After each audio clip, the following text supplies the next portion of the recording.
എല്ലാവർക്കും വീണ്ടും എഡിഫീസ് അക്കാഡമിയിലേക്ക് സ്വാഗതം. ഇന്നത്തെ സെഷനിൽ നമ്മൾ വിശദമായി സംസാരിക്കുന്നത് മ്യൂച്വൽ ഫണ്ട് എന്ന വിഷയത്തെക്കുറിച്ചാണ്. 2016 നോട്ട് നിരോധനത്തിന് ശേഷം ഇന്ത്യയിൽ മ്യൂച്വൽ ഫണ്ടുകൾക്ക് ലഭിച്ച പ്രചാരം വളരെ ശ്രദ്ധേയമാണ്.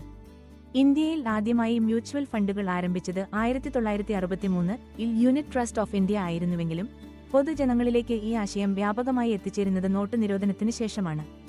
മ്യൂച്വൽ ഫണ്ട് എന്ന് പറയുമ്പോൾ അതിന്റെ അടിസ്ഥാന ഘടന മനസ്സിലാക്കേണ്ടതുണ്ട്. മ്യൂച്വൽ ഫണ്ട് ഒരു ട്രസ്റ്റിന്റെ കീഴിൽ ഒരു അസറ്റ് മാനേജ്മെന്റ് കമ്പനി (AMC) ആണ് സ്കീമുകൾ മാനേജ് ചെയ്യുന്നത്. നിക്ഷേപകരിൽ നിന്ന് ശേഖരിക്കുന്ന പണം ഓരോ നിക്ഷേപകന്റെ ആവശ്യങ്ങൾക്കും റിസ്ക് പ്രൊഫൈലിനുമനുസരിച്ച് വിവിധ ഫണ്ടുകളിൽ നിക്ഷേപിക്കുന്നു. ഇതിൽ പലതരത്തിലുള്ള അസറ്റുകൾ ഉണ്ടാകാം, അതായത് ഇക്വിറ്റി, ഡെബ്റ്റ്, കമ്മോഡിറ്റി, മണി മാർക്കറ്റ്, അല്ലെങ്കിൽ ഇതിന്റെ ഒക്കെ മിക്സുമാകാം.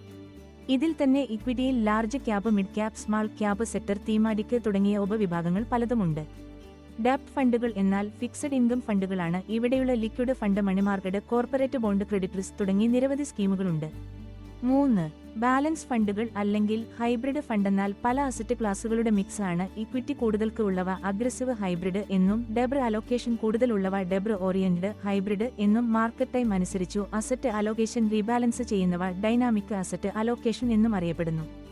കമ്മോഡിറ്റി ഫണ്ടുകളിൽ പ്രധാനം ഗോൾഡ് അല്ലെങ്കിൽ സിൽവർ ഫണ്ട് ഓഫ് ഫണ്ടുകളാണ്. ഇങ്ങനെ തുടങ്ങി ഏകദേശം 50ഓളം കാറ്റഗറി ഫണ്ടുകൾ ഇന്ന് ഇന്ത്യയിൽ അവൈലബിൾ ആണ്. ഇവയെപ്പറ്റി എല്ലാം വരും വീഡിയോകളിൽ വിവരിക്കുന്നതാണ്. നിക്ഷേപകർക്ക് ലഭിക്കുന്ന ലാഭം അല്ലെങ്കിൽ നഷ്ടം അവർ നിക്ഷേപിച്ച ഫണ്ടിന്റെ അടിസ്ഥാനത്തിൽ ഓരോ ദിവസവും മാറ്റം കാണിക്കും.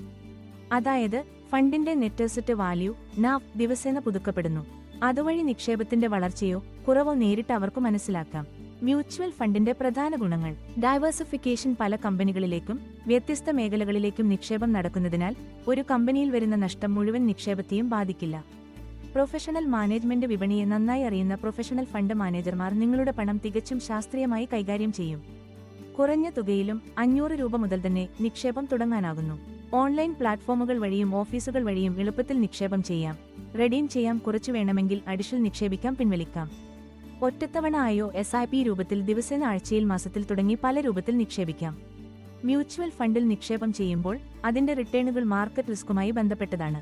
അതിനാൽ ഫണ്ടിന്റെ ഡോക്യുമെന്റേഷൻ വായിച്ച് മനസ്സിലാക്കുക. ആവശ്യമെങ്കിൽ ഫിനാൻഷ്യൽ അഡ്വൈസർ സഹായം തേടുക. ഇത് മ്യൂച്വൽ ഫണ്ടിനെക്കുറിച്ചുള്ള അടിസ്ഥാനമായ ഒരു വിവരണം മാത്രമാണ്. കൂടുതൽ വിശദമായ വിവരങ്ങൾ ഓരോ ഫണ്ട് വിഭാഗവും അവയുടെ റിട്ടേൺ, റിസ്ക്, നിക്ഷേപ തന്ത്രങ്ങൾ തുടങ്ങിയവയെക്കുറിച്ച് വരാനിരിക്കുന്ന എപ്പിസോഡുകളിലായി വിശദീകരിക്കും. നിങ്ങൾക്ക് എന്തെങ്കിലും സംശയങ്ങളുണ്ടെങ്കിൽ കമന്റിൽ എഴുതാൻ മറക്കരുത്. എല്ലാവർക്കും നന്ദി. വീഡിയോ ഇഷ്ടപ്പെട്ടെങ്കിൽ സബ്സ്ക്രൈബ് ചെയ്തു നിങ്ങളുടെ സുഹൃത്തുക്കൾക്ക് ഷെയർ ചെയ്യുക.